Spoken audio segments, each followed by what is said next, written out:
Hi everybody. So in the previous video I talked about expansionary monetary policy, and in this video I'm going to talk about um, contractionary or restrictive monetary policy, which is exactly the opposite of expansionary fiscal policy. The Federal Reserve as a central bank can deal with inflation. And if you recall from chapter 12, we talked about inflationary gap, which was the gap between the actual real GDP and potential GDP. And it happens when the aggregate demand increases at the macroeconomic equilibrium, and the real GDP will be greater than potential GDP. That causes a problem in the economy. The inflation rate, as a result of having too much output in the economy, will increase. The Federal Reserve as a central bank can implement the restrictive monetary policy. And the goal of the Federal Reserve this time is to reduce the aggregate demand. But of course, the Federal Reserve cannot do much directly to aggregate demand. But since the Federal Reserve basically manages the money market, the Federal Reserve can impact the aggregate demand, aggregate supply through the money market. So the goal of the Federal Reserve this time around should be increasing the interest rate. So now the Federal Reserve is trying to reduce the size of the economy, to reduce the level of output. As soon as we reduce the level of output, we can reduce the aggregate demand, so the prices will go down, because the problem we're trying to solve here is inflation. So the Federal Reserve can increase the interest rate by, again, changing the supply of money. Remember, the supply of money is vertical. So the Federal Reserve, with all those policy tools we discussed in chapter 14, can reduce the supply of money.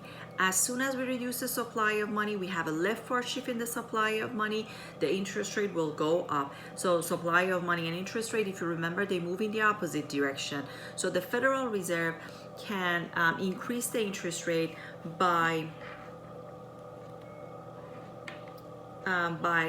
reducing the supply of money. That's the main thing that the Federal Reserve can do. How the Federal Reserve can reduce the supply of money? Again, review chapter 12. We had open market operation, we had discount rate, we had the required reserve ratio as three important Federal Reserve policy tools. Of course, the easiest way, the fastest ways is the open market operation, buying and selling government securities. If the Federal Reserve is dealing with inflation, typically the Federal Reserve sells the government securities in open market operation. If the Federal Reserve wants to deal with recession, however, as we discussed in the previous video, the Federal Reserve can buy government securities, basically. Anyway, with all those policy tools we discussed in chapter 12, the Federal Reserve can decrease the supply of money. As soon as the supply of money decreases, the interest rate will go up. And then you are going to see the impact at the macroeconomic equilibrium and in the aggregate demand, aggregate supply model.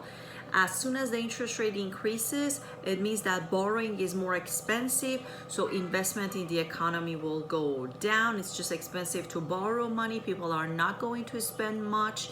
People are not going to get new loans. They're not going to buy a new house.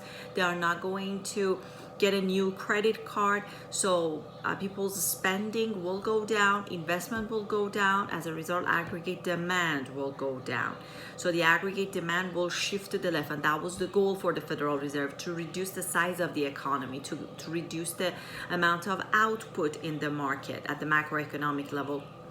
So again, remember, we have the multiplier effect. So aggregate demand will go down, real GDP will go down.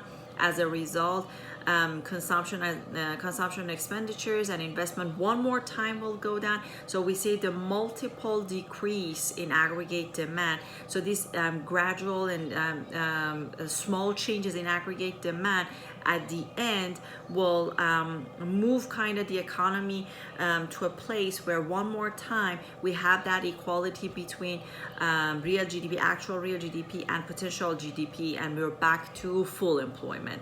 So we can reduce the prices, we can reduce the amount of output, and we can reduce the size of the economy. And that was basically the goal of the Federal Reserve. So don't forget, if the Federal Reserve as the central bank wants to deal with recession, then the Federal Reserve will implement the expansionary monetary policy.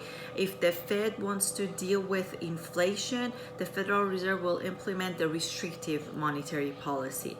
As far as the notes goes, this is the only thing you need to remember. Of course, I added more things for you to study, to understand expansionary and restrictive monetary policy, but that's pretty much it you need to remember from this chapter.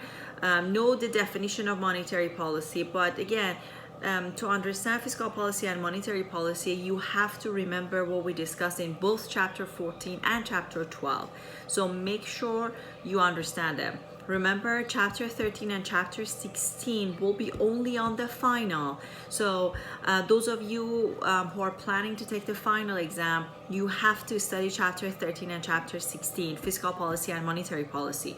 If you are planning to take only the exam 3, and if you are comfortable with your grade at the end, you really don't have to study chapter 13 and chapter 16. So all of you guys can take the third test without studying chapter 13, chapter 16. But of course, for homework, you have to do both fiscal policy and monetary policy assignments on Connect.